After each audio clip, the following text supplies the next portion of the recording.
뉴스의 중심, 워싱턴 나우.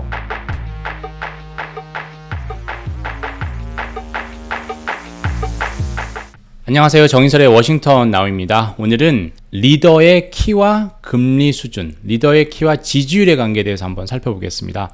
역대 연준의 수장의 키와 금리 수준을 한번 비교해 봤더니 키가 클수록 그 당시에 금리가 높았다라는 거죠. 딱 들어맞았어요. 그런데 파월 의장이 취임하면서 이게 맞아떨어지지 않습니다. 파월 의장 키가 꽤 큰데 금리는 거의 제로 금리 수준이었잖아요. 그러니까 안 맞아떨어져서 요 짤이 한 3년 정도, 3, 4년 정도에 돌다가 말았는데 올 들어서 이게 다시 들어맞기 시작한 거죠. 파월 의장이 금리를 무섭게 올리면서 페드 의장의 키와 금리 수준은 맞아떨어지네, 비례하네 라고 얘기를 할 수 있게 된 거죠. 최근 들어서 이 짤이 다시 돌고 있습니다. 구체적으로 보면 파월 의장의 키가 180cm가 넘거든요. 무시무시했던 폴 볼커 의장과 이 앨런 그리스펀 의장 그 사이입니다. 뭐 금리 인상 속도나 그 수준도 그 사이가 되지 않겠냐, 이렇게 예상을 해볼 수 있는 거죠. 물론 믿거나 말거나 하는 거고요. 안 맞을 수도 있고 그냥 운명의 장난, 공교로운 거죠. 하지만 그게 과연 페드 의장의 키와 금리 관계가 적중할지 오는 14일, 15일에 있는 FOMC에서 결정이 날 수 있을 것 같고요. 가장 큰 관전 포인트는 이거죠. 파월 의장의 키대로 자이언트 거인 스텝을 밟을지, 75bp 인상을 할지, 아니면 최소한 75bp 인상을 하지 않더라도 앞으로는 할 수 있어 라고 가능성을 열어둘지가 관전 포인트가 될 것 같고요. 그리고 분기 말 FOMC 3692 FOMC 때마다 나오는 점도표에서 올해 말 금리 수준이 과연 2.5%를 넘어서느냐, 3%에 다가서느냐, 그 여부도 관심 사항인 것 같고요. 금리 올릴 때마다 고강도 긴축을 할 때마다 따라오는 경기 침체, 그 가능성도 한번 살펴봐야 될 것 같습니다. 미국뿐만 아니라 이번 주에 영국, 스위스, 일본도 통화정책회의를 엽니다. 이 중에 영국이 이번에도 금리를 올려서 5회 연속 금리를 올릴 것으로 예상이 되고 있으니까 한번 살펴봐야 될 것 같고요.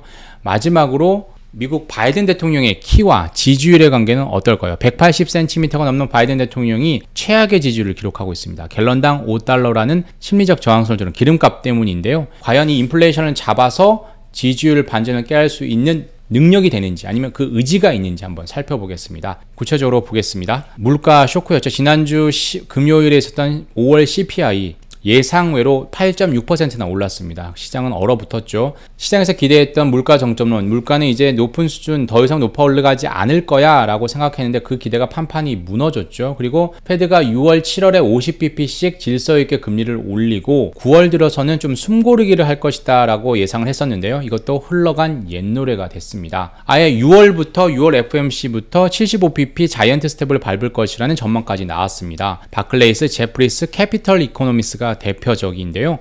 블룸버그 통신은 6월은 아니더라도 향후에 75bp 인상할 수 있어 라고 가능성을 열어놓을 것으로 예상을 했습니다. 하지만 대부분의 아직 IB들은 이번은 아니고 다 50bp씩 올릴 것으로 예상을 하고 있습니다.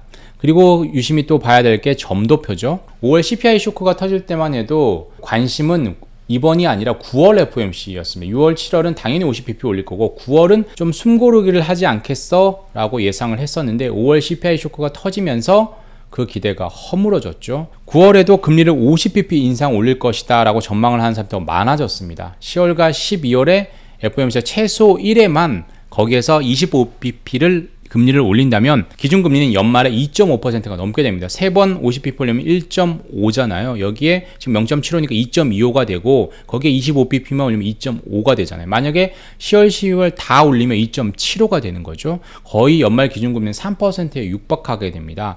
페드 인사들의 금리 전망도 이런 시나리오를 따라가지 않겠냐라는 게 지금의 예측입니다. 이번 FOMC에서 나오는 점도표에서 올해 기준금리 중간값이 3월까지만 해도 1.9%였는데 2.5% 안팎으로 오를지 아니면 3%에 육박할지 잘 봐야 될 것 같습니다. 그리고 항상 긴축 때마다 따라오는 경기 침체인데요.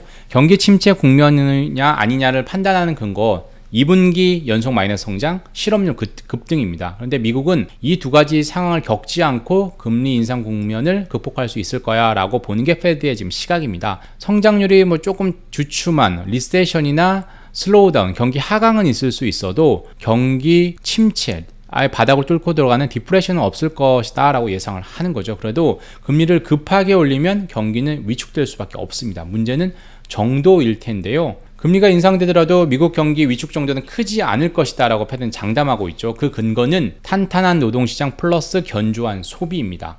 노동 수요가 많아서 여전히 실업률이 크게 오르지 않을 것이고 긴축을 하더라도 찔끔 오를 것이다. 그리고 인플레이션이 높더라도 소비가 견딜 것이다 라는 믿음이 있습니다. 하지만 5월 CPI를 통해서 그게 약간씩 무너지고 있죠. 그리고 더 노동시장에 비해서 약한 고리가 소비인데 벌써부터 위축될 그 조짐을 보이고 있습니다.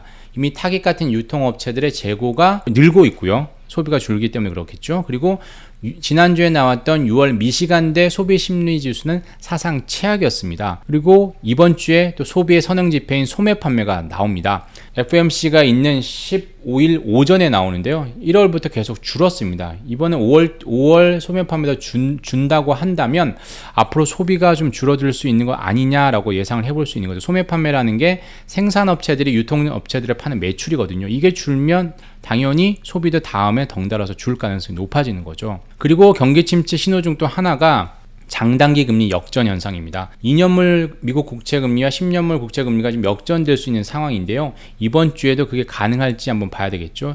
이게 역전된다고 해서 경기 침체가 오는 건 아니지만 그 가능성은 높아지는 거겠죠.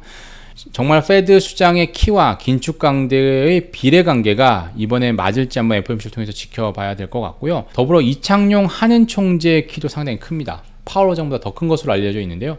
한국의 금리 인상 속도는 미국과 비교해서 어떻게 될지도 상당한 관심사항이 되겠죠. 그 다음은 대통령의 키와 지지율의 관계입니다. 미국 내 휘발유 소매 가격이 심리적 저항선은 갤런당 $5를 넘어섰죠. 1년간 50% 이상 올랐습니다. 당연히 공급이 수요보다 부족합니다. 팬데믹 이전에 공급량이 이 정도 됐었는데 한 달에 13밀리언 정도 됐었는데 그게 아직도 3분의 1 정도가 모자라는 거죠. 이 정도가 결국 수요 초과 공급 부족이 되는 거고 여기에 러시아 우크라이나 침공으로 인해서 더욱더 그게 또 부각이 된 거겠죠. 바이든 행정부가 뭐라도 해야 되겠죠. 지금 뭘 하고 있습니다. 근데 하는 거는 남 탓밖에 하는 게 좀 없죠. 정유회 상황에서 니들은 돈만 벌고 기름을 왜 증산하지 않아? 압박을 하고 있고요. 지난 10일에는 엑소모빌이 올해 신보다 더 많은 돈을 벌 것이다 라고 비판을 하기도 했습니다. 하지만 바이든 대통령이 좀 더 주력해야 될 일을 따로 있죠. 민주당 정부의 높은 도덕성과 친환경 정책 때문에 후순위로 밀려있는 걸 좀 끄집어내야 된다라는 건데요. 대표적인 게 외교 정책 중에서는 사우디아라비아나 이란과의 관계를 개선하는 겁니다. 아마 이번 주에 발표할 것으로 예상이 되고 있는데요. 바이든 대통령이 다음 달 사우디를 방문을 하겠죠. 방문을 하는 것만으로도 가서 어떤 말 아무 말을 안 하더라도 사우디는 이렇게 받아들이겠죠. 바이든이 방문했다는 건 바로 카슈쿠지 암살 사건의 빈살만 왕세자의 책임이 없다라는 걸 의미한다라고 받아들이겠죠. 이걸 지금 원하고 있는 거죠. 그리고 사우디의 암묵적인 동의를 얻어서 이란과의 핵합의 핵협상도 합의를 한다면 아마도 증산 전국으로 확 전환되는 상황이 될 거고요. 금상첨화가 될 수가 있겠죠. 대외적으로는 이렇고요. 대내적으로는 바이든 행정부가 또 할 수 있는 게 있습니다. 2008년부터 캐나다와 미국 중부를 잇는 키스턴 송유관 사업이 있습니다.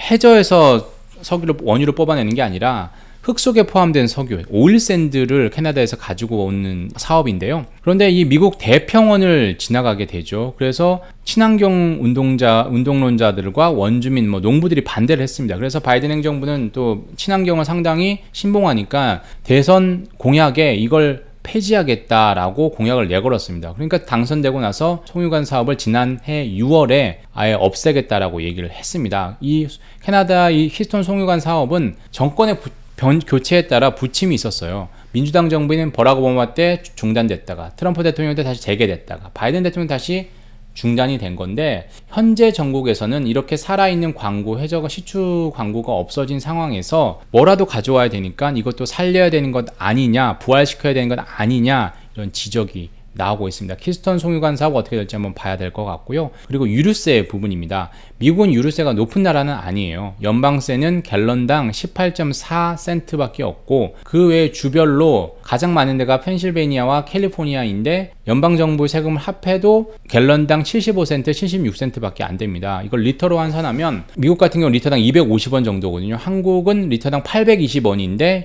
유류세를 최근에 한시적으로 떨어뜨려서 573원입니다. 그래도 아직 미국이 절반도 안 되죠. 그리고 상당히 낮고 연방세 부분이 18.4센트로 상당히 낮다라는 거죠. 그래서 뭐 유류세를 인하할 수 있는 운신의 폭이 적다라고 하는데요. 그래도 상당수의 나라가 유류세를 인하하고 있기 때문에 미국도 그 대열에 동참해야 한다는 주장이 있습니다. 어쨌든 바이든 대통령은 이 기름값을 잡고 인플레이션을 잡아야 됩니다. 그래야지 지지율을 끌어올릴 수 있을 텐데요. 어떻게 행동으로 옮겨 결실을 맺을 수 있을지, 유권자들의 마음을 돌려놓을 수 있을지가 앞으로 가장 큰 관심사가 될 것 같습니다. 오늘 내용은 여기까지고요. 지난주 올렸던 제 영상에 대해서 많은 댓글을 올려주셨는데요. 일주일 전에 올렸던 영상에 대해서는 제가 인플레 정점론에 대해서 얘기를 했죠. 5월 CPI 때문에 상당히 좀 다시 생각해야 될 문제가 많아졌지만 그 부분에 대해서도 소비가 그래도 계속 미국 소비가 죽지 않고 있다는 것에 대해서 놀랍다라고 너무 덥다님께서 말씀해 주셨는데, 밑에 댓글로도 많은 분들이 설명하셨던 것처럼 현재까지는 잘 견디고 있습니다. 그 이유는 초과 저축이 있고요. 그리고 고용시장이 탄탄하기 때문입니다. 고용시장은 계속 앞으로도 탄탄할 것 같은데 이 초과 저축이 계속 소비를 받쳐주느냐 여부는 퀘스천 마크여서 앞으로 좀 살펴봐야 될 것 같습니다. 김종수님께서 슈퍼챗을 보내주셨고요. 정말 감사하게 받겠습니다. 홈앤제이님께서 달러와 유가가 동시에 상승하는데 이게 일시적인 건가요? 라고 얘기를 물어봐 주셨는데요. 원래는 달러와 유가는 디커플링 하죠. 보통은. 근데 지금은 유가의 공급 부족, 수요 초과로 인해서 수급 요건에 의해서 같이 올라가고 있습니다. 전쟁이 그 기름을 부었고요. 전쟁이 만약에 휴전이 되고 정전이 된다면 상당히 좀 전환시킬 수 있는 계기는 되겠지만 완전히 풀 수는 없겠죠. 공급이 수요를 좀 더 넘어설 수 있는 그때까지 기다려야지만 유가가 달러의 커플링, 동조 현상이 좀 완화될 것 같습니다. 제이미님께서 이 현재 인플레를 미국의 민주당, 공화당 서로 어떻게 보고 있냐라고 물어주셨는데요. 러시아의 우크라이나 침공 이전만 해도 공화당은 민주당의 돈 풀기 때문이다 라고 얘기를 했고요. 민주당은 공급망 문제다, 일시적이다 이렇게 얘기를 했습니다. 하지만 러시아의 우크라이나 침공 이후에서 다 푸틴 탓으로 바뀌어가고 있죠. 지금 그러면 바이든 대통령이 아니면 이걸 막을 수 있었느냐? 그 가정법은 상당히 무의미할 텐데요. 아무튼 이 전쟁이 해결되면 어느 정도 뭐 해소될 수 있는 건 사실이죠. 비코님이 수박값이 너무 올랐다. 고고고님께서 삼겹살이 비싸서 못 먹고 있다라고 말씀하셨는데요. 미국도 고기값이 정말 쌌었는데 너무 비싸서 치킨 수요가 많이 늘고 있다는 뉴스가 있었잖아요. 그래서 삼겹살, 치킨, 수박 맘 편히 먹을 수 있는 때가 빨리 왔으면 좋겠습니다. 아타락시아님께서 머리카락이 왜 저러냐라고 얘기를 하셨는데, 제가 지난주에 너무 더워서 선풍기를 틀고 영상을 찍었거든요. 그래서 머리가 좀 날렸던 것 같아요. 그래서 오늘은 선풍기를 틀지 않고 하고 있으니까 저희 그때 이렇게 유심히 세심하게 관찰을 해주셔서 감사드리고요. 그리고 지난주에 제가 11일 토요일에도 업로드를 했습니다. 바이든 정부의 yes or no 외교에 대해서 얘기를 했었는데요. DLDA님께서 영상의 이미지 글 자료는 어디서 볼 수 있냐라고 물으셨는데, 보통 제가 여기 기사를 링크를 해주죠. 근데 이번엔 빠졌어요. 그걸 링크를 할 수 있도록 하고요. 그래도 한경 글로벌 마켓에서 제 이름이나 이걸 치면 그 기사가 나오니까 찾아보시면 될 것 같습니다. 넥스트라이프님께서 미국의 인력 문제에 대해서 물어봐 주셨는데요. 미국의 인력 문제가 어떤 근원은 트럼프 행정부의 반이민 정책이죠. 그래서 저임금 노동이 많이 부족해서 임금 상승을 불러온 여러 요인 중에 하나가 됐는데요. 이게 풀리면 좀 더 완화가 될 것 같은데, 바이든 행정부도 빗장을 많이 풀지 못하고 있습니다. 내부 반대 때문인데요. 그게 어느 정도 해소될 수 있을지 한번 지켜봐야 될 것 같고요. HGL님께서 명청 교체기가 생각난다라고 하셨는데요. 그때 훌륭한 광해군 임금이 있었죠. 중립 외교를 했었는데, 지금도 이론상은 중립 외교를 해야 되는데 미국과 중국의 틈바구니에서 그거는 과연 할 수 있을지 정말 이론적으로는 쉬운데 실진은 상당히 쉽지 않죠. 그리고 IC 레이크 팍스님께서는 저희 어려움, 지금 미국과 중국의 사회 틈바구니에서 한국에 대안이 있겠느냐라는 취지의 말씀을 해주셨고, 맥스님께서는 그 반대로 한국은 그래도 가능하다라는 얘기를 해주셨습니다. 저도 미국 와서 보니까 한국의 존재가 생각보다 작지 않습니다. 다 알고 계시는 BTS나 오징어 게임도 있었지만 반도체도 있잖아요. 그러니까 미국 입장에서는 미국이 어떤 상당히 도움을 준 나라 중에 급성장한 모범생입니다. 그래서 상당히 벤치마킹할 수 있는 모델에 대해서 미국도 상당히 한국을 부각시키려고 하는 약간의 마음이 있습니다. 그래서 이번 달 말에 윤석열 대통령이 처음으로 나토 정상회의에 참석을 하잖아요. 그러니까 그만큼 한국의 위상은 높아지고 있는 건 사실인데 향후 미래일 텐데요. 그 부분은 앞으로도 저희가 계속 열심히 해야 되겠죠. 신지훈님 말씀처럼 우리나라는 그냥 깍두기 깍두기 해야 되는데 참 힘든 나라라고 하는데 누가 우리 다 깍두기 시켜주나요? 우리 힘으로 계속 커 가야 되겠죠. 그때까지 계속 저희 노력을 해야 될 것 같고요. 이번 주 영상 여기까지 하고 저는 다음 주에 다시 찾아오도록 하겠습니다. 감사합니다.